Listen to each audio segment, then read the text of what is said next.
The smell of burned metal and machine oil filled the small repair shop on the lower deck of Haven's rest station.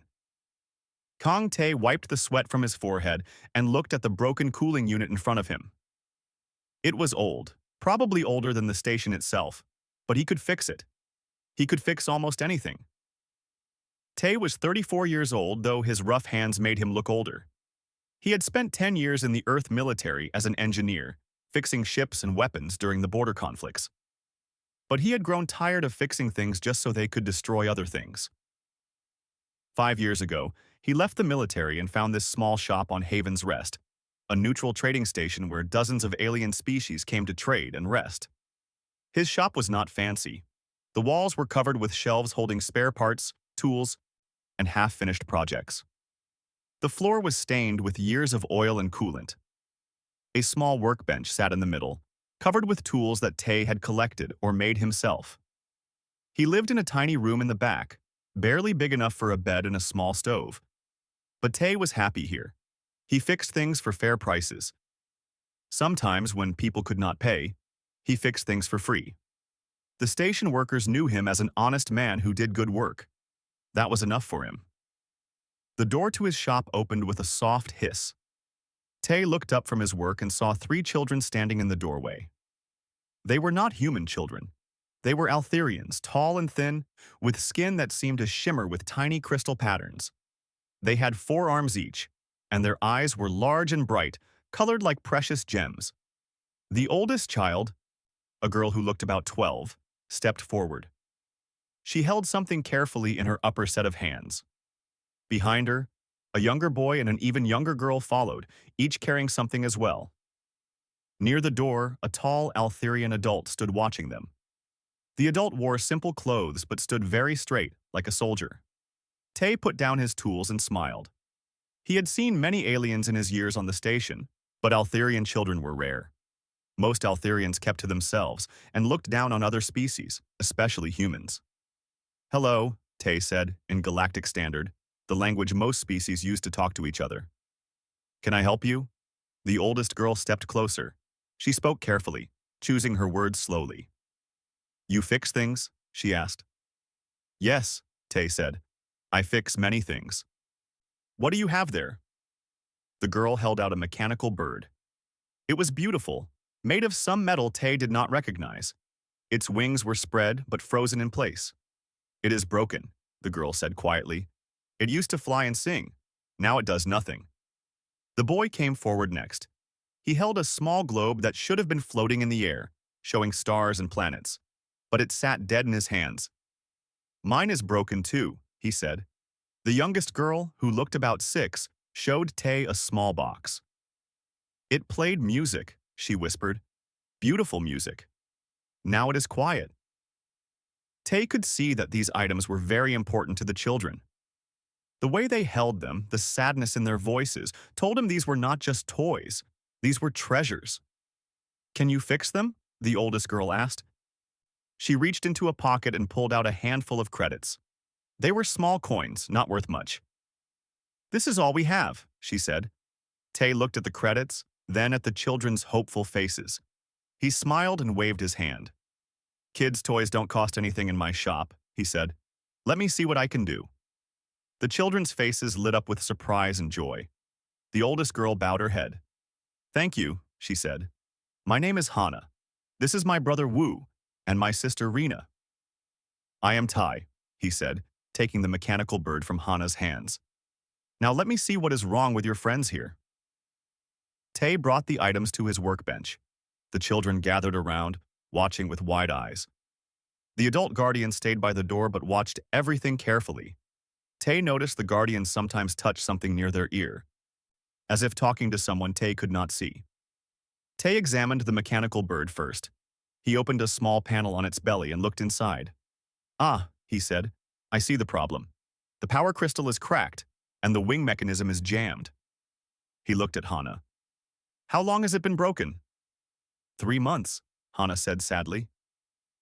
"We took it to 5 craftsmen. They all said it was too old, not worth fixing. They said we should throw it away and get a new one." Tae frowned. "That is foolish," he said. "This is beautiful work. Just because something is old does not mean it is worthless. He selected some tools from his bench. Watch. I will show you what is wrong and how to fix it. For the next 3 hours, Tay worked on the 3 items. He explained everything he did in simple words so the children could understand. When the power crystal in the bird was too damaged to repair, he replaced it with a human-made battery and modified the connections. When the wing mechanism was stuck, he cleaned it carefully and added a special oil that would keep it moving smoothly. You see, he told the children, your people use energy-based tools that are very precise. But sometimes you need simple mechanical tools. Sometimes you need to use your hands and feel what is wrong. Wu was fascinated by Tai's tools. These are so different from Altherian tools, he said, picking up a wrench. They are simple but clever. That is the human way, Tai said with a smile. We do not have the advanced technology your people have. We learn to make do with what we have. Sometimes that works better. As Tai worked, the children asked him questions about Earth, about humans, about why he became a mechanic. Tai told them stories about his childhood, about taking apart his father's radio and putting it back together, about learning that anything made by hands could be fixed by hands. Rena, the youngest, sat very close to Tai. You are kind, she said simply. Tai smiled at her. I just fix things, he said. That is all. Finally, after much work, all 3 items were repaired. But Tai had done more than just fix them. He had improved them. The mechanical bird's wings now moved more smoothly than before, and its song was clearer. The floating globe was more stable, its projections brighter. The music box played with richer sound and had a new melody programmed in. When Tai activated the mechanical bird, it flew around the shop singing a beautiful song. Hana's eyes filled with tears. Wu laughed as the globe floated above his hands, showing him the stars. Rena held the music box close, listening to its melody with a huge smile. These were gifts, Hana said quietly. From our grandmother, before she died. They are very precious to us. Tai felt a lump in his throat. I am glad I could bring them back to life, he said. Take good care of them. And if you need to, come back. I will show you how to maintain them yourselves. As the children prepared to leave, little Rena suddenly ran forward and hugged Tai's leg. The guardian made a small sound of surprise, but Tai just laughed and patted her head gently. Hana bowed deeply, a very formal gesture. We will never forget your kindness, she said seriously. Tai gave her a small card with his contact code. If anything ever breaks, you come back. Okay? We will, Hana promised. As they left the shop, Tai watched them go. The guardian looked back at him, and Tai thought he saw respect in those alien eyes. Then they were gone, disappearing into the crowded station corridor. Tai turned back to his workbench and smiled. It had been a good day. He had made 3 children happy. That was worth more than any payment. He did not know that he had just changed his life forever. 2 days passed quietly for Tai. He fixed a broken water recycler for a Kastani trader, repaired 3 datapads, and rebuilt a small engine for a cargo hauler. It was normal work, the kind he enjoyed. He had almost forgotten about the 3 Altherian children, though he hoped their toys were still working well. On the 3rd morning, Tai was eating breakfast in his shop when he heard unusual sounds outside. Footsteps. Many footsteps, all moving in perfect rhythm like soldiers marching. He put down his food and walked to the door. When it opened, he stopped in surprise. His entire shop was surrounded by Altherian guards. They wore white armor that glowed with soft light, and they carried weapons that hummed with energy. They stood at attention, creating a barrier around his shop entrance. Other station residents had stopped to stare. Some looked worried. Some looked curious. Through the line of guards walked a human man in formal diplomatic clothes. He was about Tai's age, with neat hair and a tired expression on his face. Tai recognized him immediately. Jinde, the human ambassador assigned to Haven's rest station. Ambassador, Tai said, confused. What is happening? Am I in trouble? Jinde looked at Tai, and his serious expression broke into a smile. Then he started laughing. Trouble? No, not exactly. But Tai, do you have any idea who you fix toys for? Tay felt his stomach drop. Who were they? Jin-Dae shook his head, still smiling. Those three children? They were Crown Princess Hana, Second Prince Wu, and Third Princess Rina of the Altherian Empire. Tay stared at him. What? The royal children of Emperor Yun himself, Jin-Dae continued, the most powerful family in the Altherian Empire, which controls 47 star systems. And you gave them a lecture on wrench maintenance. Tay sat down heavily on a nearby crate. His mind was racing. But they were just kids. Normal kids. They had pocket change. He stopped. The Guardian. That tall Altherian who stayed by the door. Commander of the Royal Guard, Jin-Dae confirmed. They were traveling in secret for security reasons. The children wanted to explore the station, and they found you. I told a princess her craftsmen were foolish, Tay said weakly. Yes, you did, Jin-Dae said. And apparently, the Emperor agrees with you. Tay looked up. What do you mean? Jin-Dae became more serious. Emperor Yun wants to thank you personally. He has requested your presence aboard the Altherian flagship, the Eternal Dawn. It is currently docked at the station's high port. An audience with the Emperor? Tay felt dizzy. But I am just a mechanic. I do not know anything about royal protocol, or that is exactly why this is delicate, Jin-Dae interrupted. Altherians view humans as technologically inferior. We are junior members of the galactic community. Having one of their royals in debt to a human is uncomfortable for them. I do not want them to feel in debt, Tay said. I just fixed some toys. I would have done it for any children. I know, Jin-Dae said gently. But Altherian culture is complicated. The Emperor must acknowledge what you did properly, or risk appearing ungrateful. But if he honors you too much, some of his court will be angry. They will see it as elevating a human above their own people. Tay rubbed his face with his hands. I just wanted to fix some broken toys. Well, those toys were the last gifts from the Empress before she died 2 years ago, Jin-Dae said quietly. Every Altherian craftsman the Emperor commanded either refused to work on such old technology or failed to repair them. You succeeded where the Empire's best failed. That matters to him. Tay understood now why the children had been so sad about the broken toys. They were not just toys. They were memories of their mother. What do I have to do? Tay asked. Come with me to the flagship, Jin-Dae said. Meet the Emperor. Accept whatever thanks he offers. Be respectful, but be yourself. Do not try to act like someone you are not. The children clearly liked you for who you are. Will I have to dress up? Tay asked, looking down at his work clothes stained with oil and metal dust. Jin-Dae smiled. Yes, I am afraid so. We have formal clothes for you. They will probably be uncomfortable. I hate formal clothes, Tay muttered. An hour later, Tay stood in his small back room, looking at himself in the mirror. The formal clothes were dark blue with silver accents, made from some material that felt too smooth. The collar was tight. The shoes were stiff. He looked like a stranger. Jin-Dae came in and adjusted Tay's collar. You look good, he said. I look uncomfortable, Tay replied. That too, Jin-Dae admitted. But you look respectable. Now, let me tell you some important things about Altherian court behavior. For the next 30 minutes, Jin-Dae explained how to bow, how to address the Emperor, what to say, and what not to say. Tay's head spun with information. What if I mess up? He asked. Then you mess up, Jin-Dae said. But honestly, Tay, the fact that you helped those children without knowing who they were will count in your favor. You were genuine.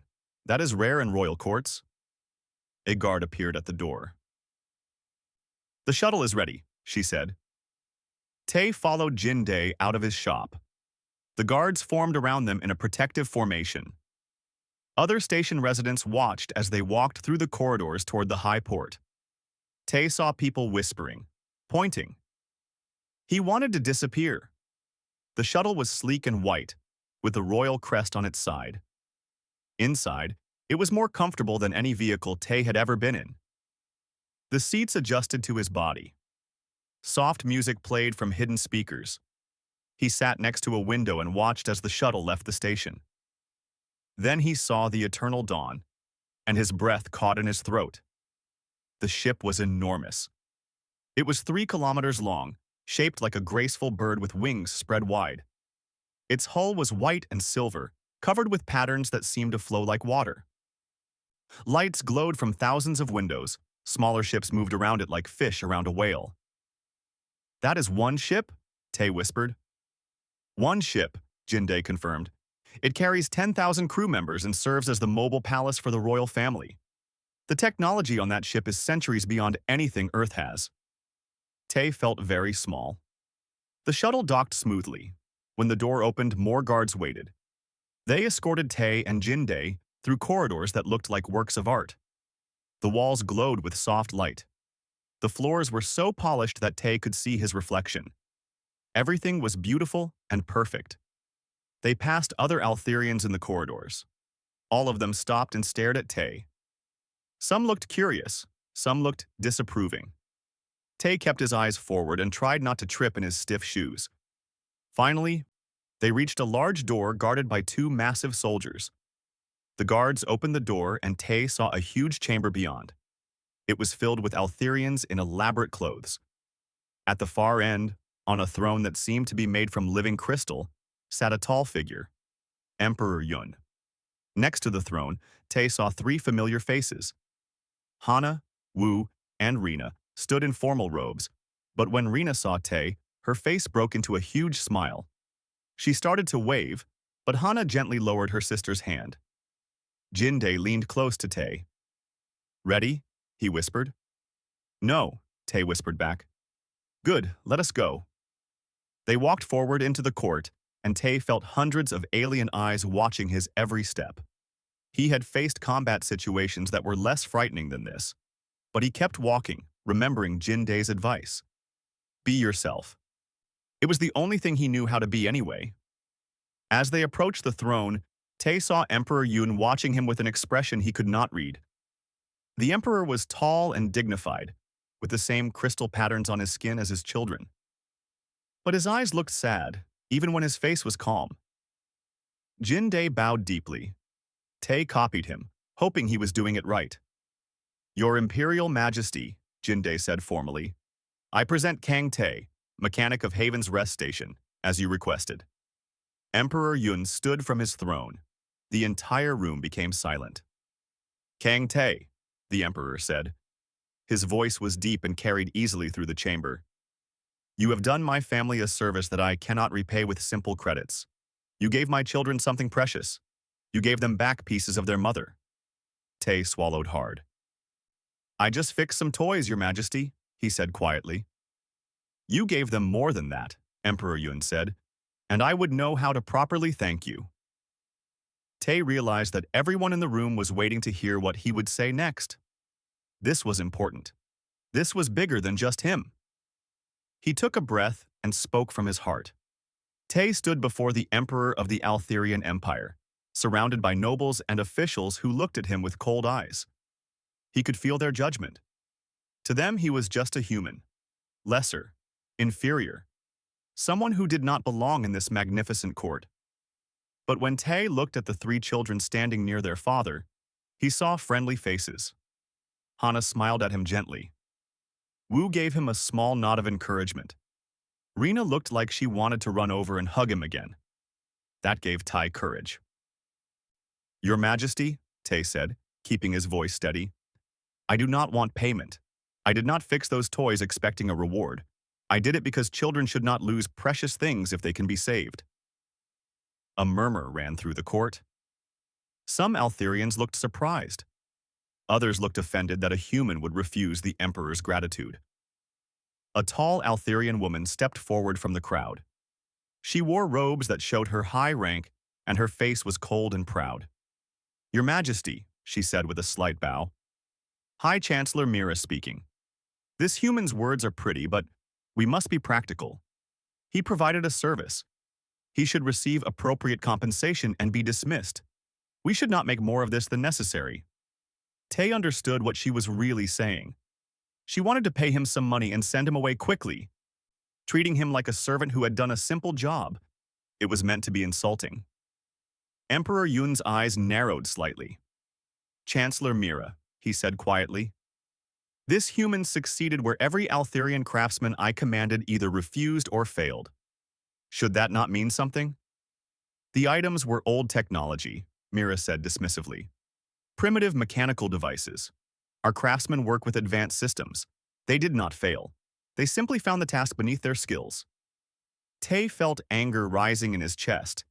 He had spent 3 hours carefully repairing precious items that meant everything to 3 grieving children, and this woman called it beneath their skills? He opened his mouth without thinking. With respect, Chancellor, Tay said, and the entire court went silent. A human was speaking without being asked. Your craftsmen did not fail because the technology was old.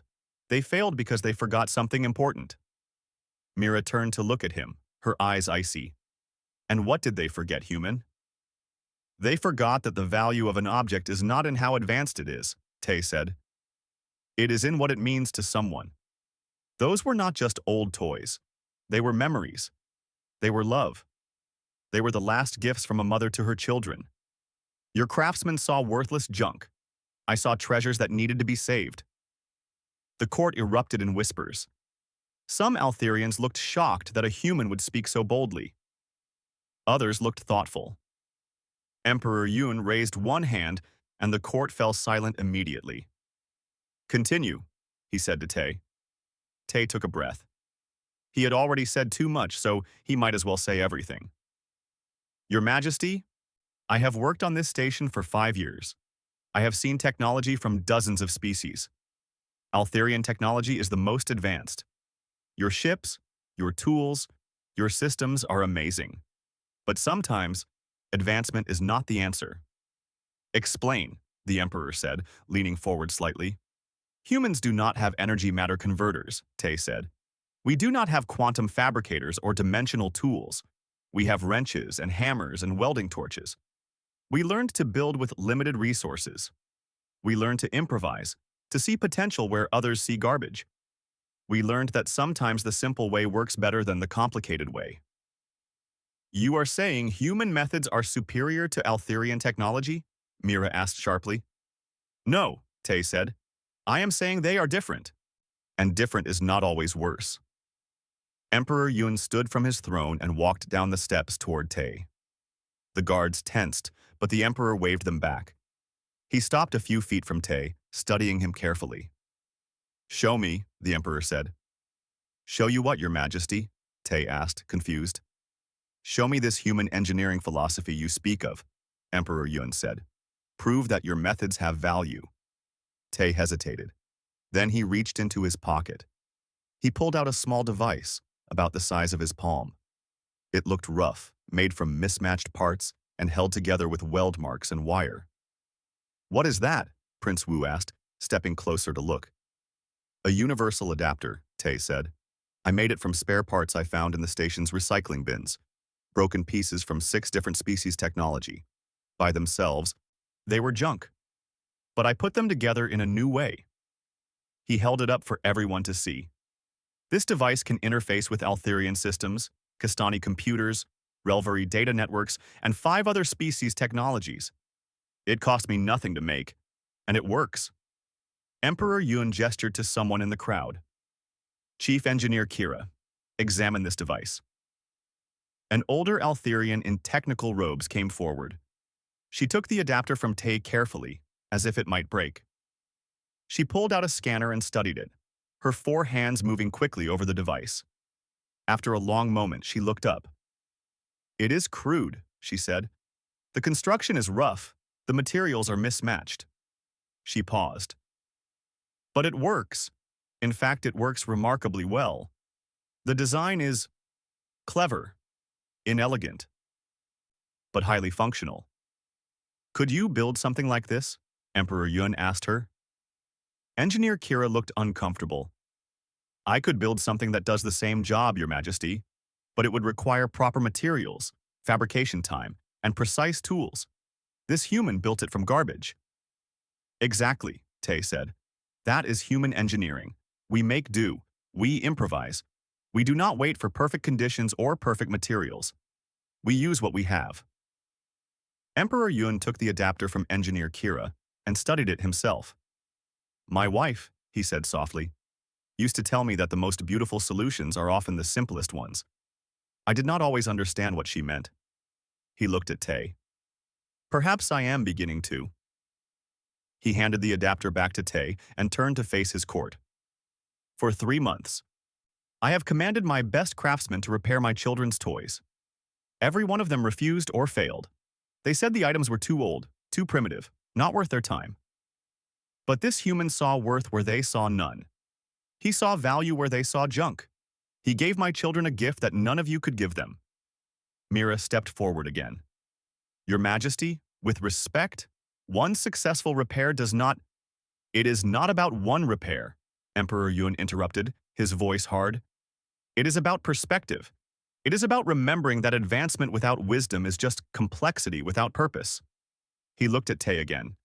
You said humans learned to improvise because you had limited resources. Tell me, what else did humans learn? Tay thought about his years as a mechanic, his time in the military, his life on Earth. We learned that fixing things is better than throwing them away. We learned that simple tools in skilled hands can do more than complex tools in careless hands. We learned that the best solution is not always the most advanced one. Sometimes it is just the one that works. And if I wanted to learn more about this philosophy? Emperor Yun asked. If I wanted my people to understand this perspective, how would you suggest I do that? Tay blinked in surprise. I do not know, Your Majesty. I am just a mechanic. I fix things. I am not a teacher or a philosopher. But you could teach someone to fix things the way you do, the Emperor pressed. Yes, Tay said. That is just showing someone what to do and letting them try. Emperor Yun smiled slightly. It was the first smile Tay had seen on his face, and it made him look younger, less burdened. Then I have a proposal for you, Kang Tay, one that may benefit both our peoples. Tay felt nervous. What kind of proposal, Your Majesty? I want to establish an exchange program, Emperor Yun said. Human engineers would come to study with my people, learning our advanced theoretical knowledge. In return, Altherian students would learn from human engineers like you, learning practical problem-solving and improvisation. The court exploded with noise. Nobles and officials spoke over each other, some excited, many angry. Mira looked furious. Your Majesty, she said loudly. This is unprecedented. Humans are not ready for such knowledge, and our students do not need to learn primitive methods. Do they not? Emperor Yun asked coldly. When none of them could perform a simple repair that a human accomplished in 3 hours? When our advancement has made us forget the basics? He turned back to Tay. What do you say? Tay's mind was reeling. An exchange program? Between humans and Altherians? This was enormous. This could change everything for his species, but it was also terrifying. Your Majesty, this is too much, Tay said honestly. I am just one person. I have a small shop. I am not important enough for something like this. My children disagree, Emperor Yun said gently. They told me about the 3 hours you spent with them, how you explained everything you did, how you treated them with kindness and respect, how you taught them that anything made by hands can be fixed by hands. He paused. You gave them hope, Tay. You gave me back their joy. That is worth more than all the technology in this empire. Princess Hana stepped forward. Father, may I speak? Of course, Emperor Yun said. Hana turned to the court. Tay did not see our titles. He did not see our wealth or power. He saw 3 children who needed help, and he helped us. He asked for nothing. He expected nothing. He was kind, because that is who he is. She looked at Tay. The galaxy needs more people like him. Tay felt his throat tighten with emotion. These children, these royal heirs who could have anything they wanted, were defending him. Emperor Yun looked around his court, his expression unreadable. The nobles and officials stood silent, waiting for his decision. Tay could feel the tension in the air like electricity before a storm. I have made my decision, the Emperor said, his voice carrying authority that silenced all whispers. Kang Tay, I hereby name you Friend of the Crown, an ancient title that has not been granted in 300 years. You will serve as chief human consultant for the Human Altherian Engineering Exchange Program, which begins immediately. The court erupted. Some Altherians bowed in acceptance. Others looked angry. Mira's face turned an interesting shade that Tay guessed was the Altherian equivalent of going red with rage. "Your Majesty, I must protest," Mira said loudly. "This is too much honor for a simple service. You risk elevating this human above our own people." "This human," Emperor Yun said coldly, "accomplished what our entire empire could not. He deserves recognition." He turned to Tai.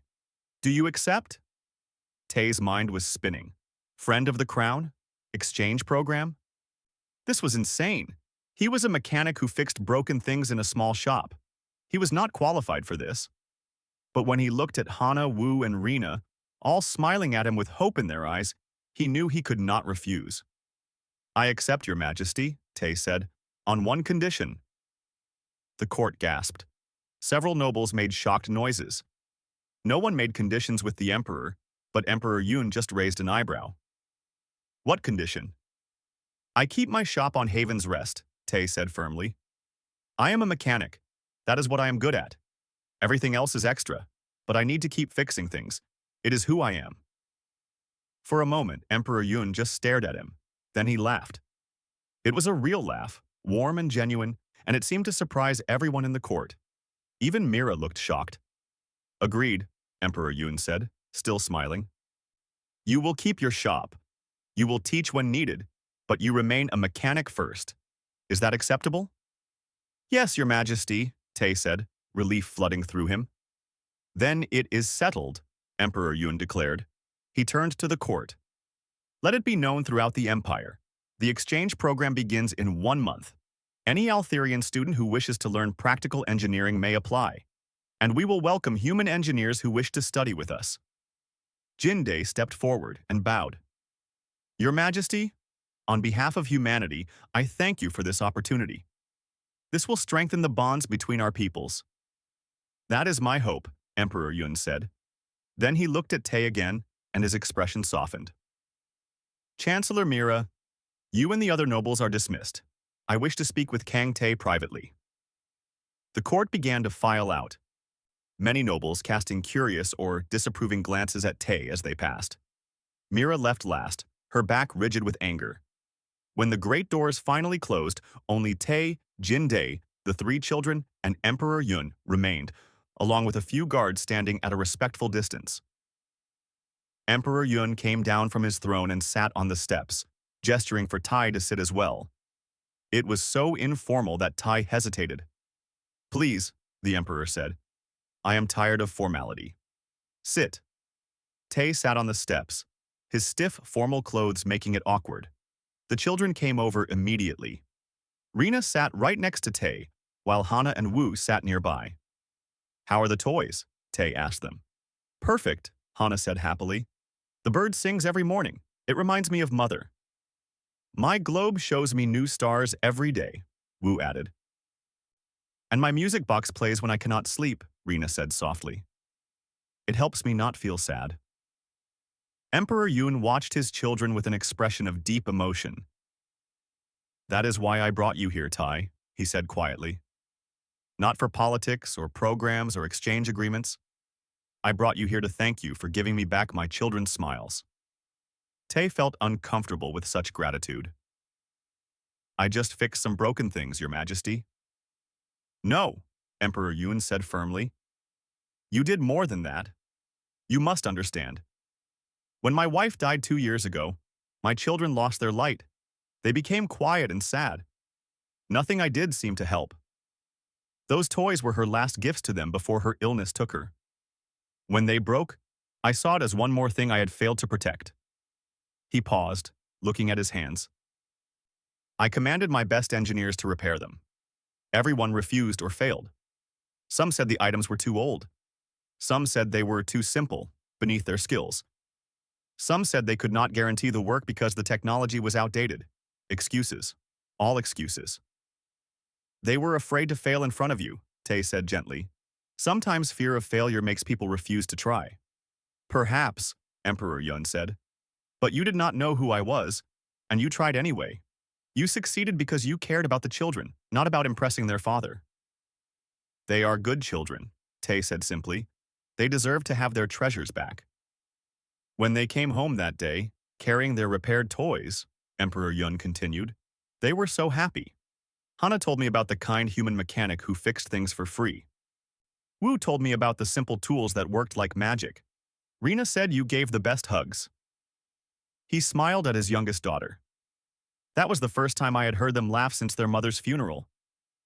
Tay felt his eyes getting wet. He blinked quickly. I am glad I could help. You did more than help, Emperor Yun said. You showed me something I had forgotten.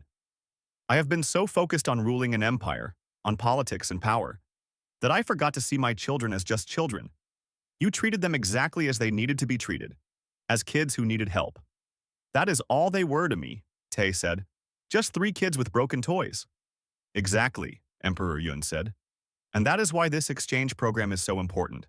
Not for politics, not for technology, but because your people and mine need to understand each other better. My people have become proud, thinking our advanced technology makes us superior. But pride made my engineers refuse to help 3 children. That is not advancement. That is failure. Hana spoke up. Father, can Tay teach me more? About fixing things? Emperor Yun looked at Tay. Would you? Of course, Tay said. All 3 of you, if you want. I can show you basic maintenance, how to use simple tools, how to solve problems when you do not have perfect conditions. I want to learn, Wu said excitedly. Me too, Rena added. Emperor Yun smiled, the sadness in his eyes fading a little. Then it is settled. My children will be your first Altherian students. Your Majesty, Jinde said carefully, the court will have opinions about the royal children learning from a human. Let them have opinions, Emperor Yun said. I am the emperor. My children will learn what I decide they should learn. He looked at Tay. Besides, I think Tay is exactly the kind of teacher they need. Someone who will treat them as students, not as royalty. I do not know how to treat them as royalty anyway, Tay admitted. I just know how to teach people to fix things. Perfect, Emperor Yun said. They talked for another hour, discussing how the exchange program would work. Jinde took notes on a datapad, occasionally offering suggestions. The children asked Tay questions about Earth, about human culture, about what he would teach them. Finally, Emperor Yun stood. It is late, he said. Tay, you must be exhausted. Jinde will escort you back to your shop. We will send the formal details of the program within a week. Tay stood as well, wincing as his stiff shoes pinched his feet. Thank you, Your Majesty. For this opportunity, I will do my best. I know you will, Emperor Yun said. That is why I chose you. He paused. And Tay? Thank you. For everything. As Tay turned to leave with Jinde, Rena ran up and hugged him tightly. Will we see you soon? She asked. Very soon, Tay promised. I will set up a workshop for our lessons. Hana and Wu came over too, bowing respectfully but with warm smiles. We look forward to learning from you, Teacher Tay, Hana said. Just Tay, he said. I am not fancy enough for titles. The children laughed, and Emperor Yun watched with an expression of gratitude and peace. As the shuttle carried Tay and Jinde back to Haven's Rest, Tay stared out the window at the stars. His life had just changed completely. 3 days ago, he was an unknown mechanic. Now he was friend of the crown, chief consultant for an interspecies program, and teacher to the royal children.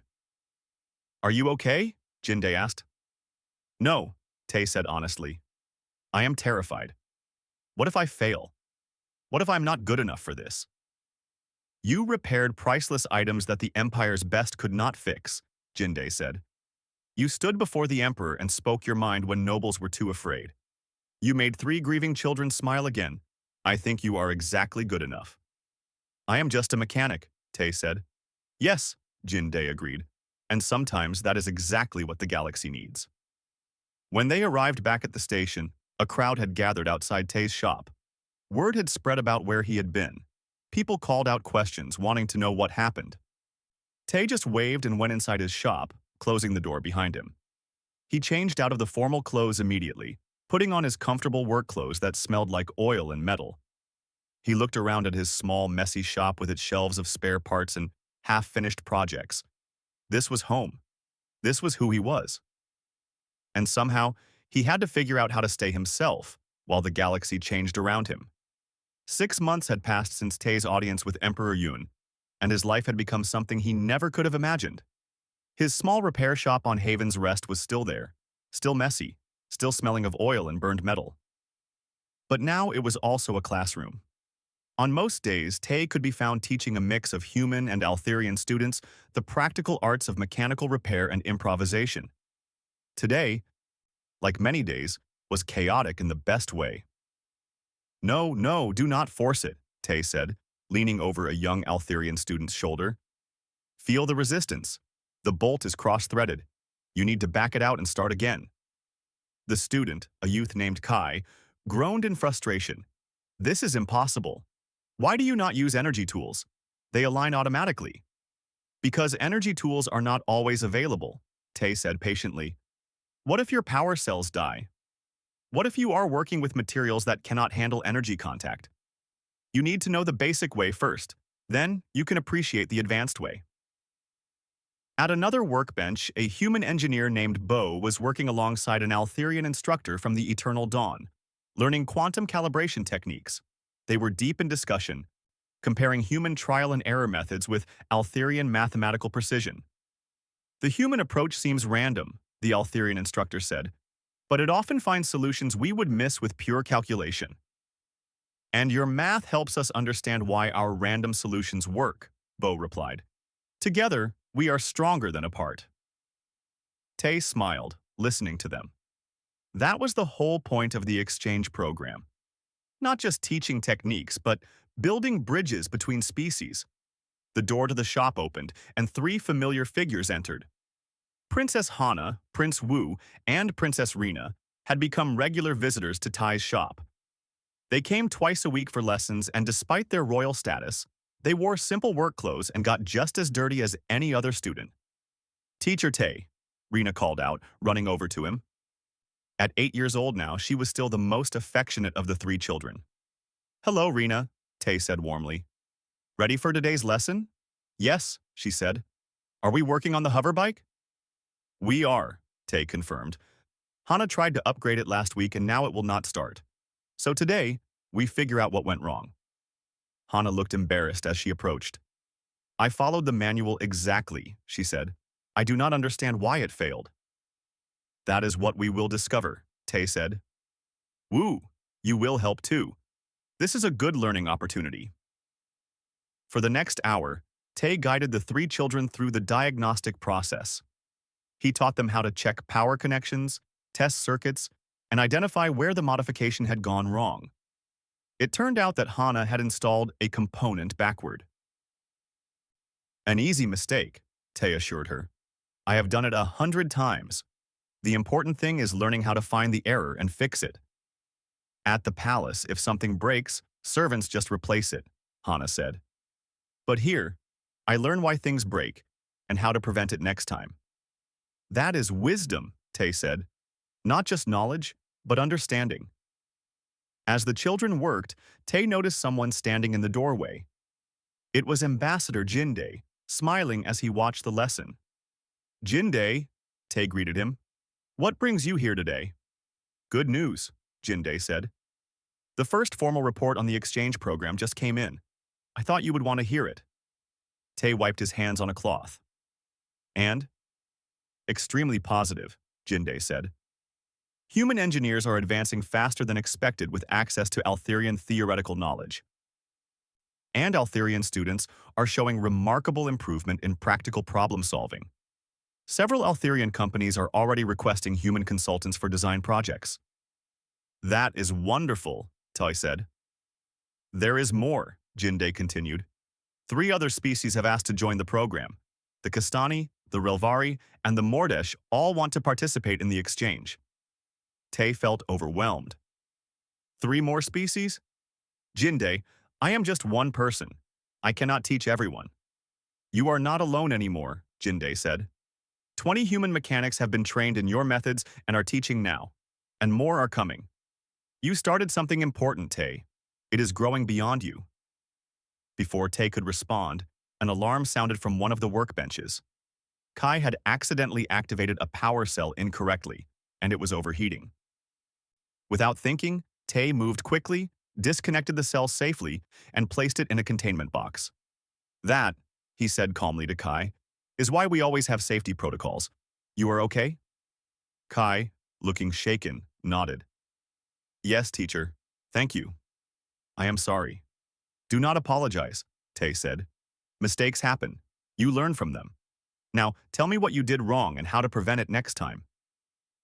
As Kai explained his error, Tay noticed Hana watching thoughtfully. After Kai finished, she approached Tay. You handled that well, she said. No anger, no punishment, just teaching. Anger does not fix mistakes, Tay said. Understanding does. I wish more people in the Empire thought like that, Hana said quietly. Tay studied her. At 14 now, Hana was growing into a thoughtful young woman. She would be Empress one day, and Tay hoped these lessons in patience and practical wisdom would serve her well. Later that evening, after all the students had left, Tay sat in his shop with Jin Day, drinking earth coffee that tasted terrible but reminded them both of home. How are you holding up? Jin Day asked. Honestly? Tired, Tay admitted. Happy, but tired. Some days I miss when my biggest problem was a broken cooling unit. You could step back, Jin Day said. Let others run the program now. You have done your part. No, Tay said. This is important. Not the politics or the programs, but the students. Every young person who learns to solve problems instead of giving up, who learns to see value in simple solutions, who learns to work with others despite differences. That matters. You sound like a teacher, Jin Day said with a smile. I am a mechanic who teaches sometimes, Tay corrected. There is a difference. Jin Day laughed. If you say so. They sat in comfortable silence for a moment. Then Jin Day spoke again. Do you know what they are calling you in the Empire? What? Tay asked. The mechanic who fixed more than toys, Jin Day said. They say you fixed the broken relationship between humans and Altherians. That you built a bridge where politicians had failed for decades. I just helped some kids, Tay protested. Yes, Jin Day agreed. And somehow, that changed everything. A week later, Tay received an unexpected visitor. Emperor Yun himself came to the shop, without announcement or ceremony. He simply walked in, accompanied only by a single guard. Your Majesty, Tay said, shocked. I did not know you were coming. The shop is a mess. Peace, Tay, Emperor Yun said, raising a hand. I came to see how things are going, and to bring you something. He handed Tay a small box. Inside was a medal made of crystal and precious metal, beautifully crafted. The Order of the Restored Heart, Emperor Yun said, the highest civilian honor in the Empire, for service that brought joy and healing to the imperial family. Tay looked at the medal, feeling its weight. Your Majesty, I do not need honors. I told you before. I know what you told me, Emperor Yun interrupted gently. But you must let me honor you anyway. Not for your sake, but for mine. You gave me back my children's happiness. That deserves recognition. Tay accepted the medal with a bow. Thank you, Your Majesty. Emperor Yun looked around the shop, at the tools and parts and half-finished projects. This place suits you, he said. Much better than a palace. Much better, Tay agreed. My children talk about you constantly, Emperor Yun said, about your lessons, your wisdom, your kindness. Hana says that when she is empress, she wants to rule with the same approach you use in teaching. Understanding instead of anger. Patience instead of pride. She will be a good empress, Tay said. Because of teachers like you, Emperor Yun replied. You have given them something I could not. Perspective. Humility. The knowledge that value is not determined by status or technology, but by character and effort. He paused, then continued. I came here 2 years ago as a grieving father who had lost his wife and was losing his children to sadness. I commanded the best minds in my empire to help, and they all failed. Then a human mechanic in a small shop succeeded without even knowing who my children were. That taught me something important. What is that, Your Majesty? Tay asked. That sometimes the smallest acts of genuine kindness are more powerful than all the technology and authority in the galaxy, Emperor Yoon said. You did not fix just toys, Tay. You fixed hope. Mine and my children's. Tay felt tears in his eyes. I am glad I could help. You did more than help, Emperor Yoon said. You changed us, all of us. He looked at Tay seriously. The exchange program is successful beyond my expectations. Relations between our species have never been better. Human engineers are working on projects throughout the Empire. Altherian students are learning to think in new ways.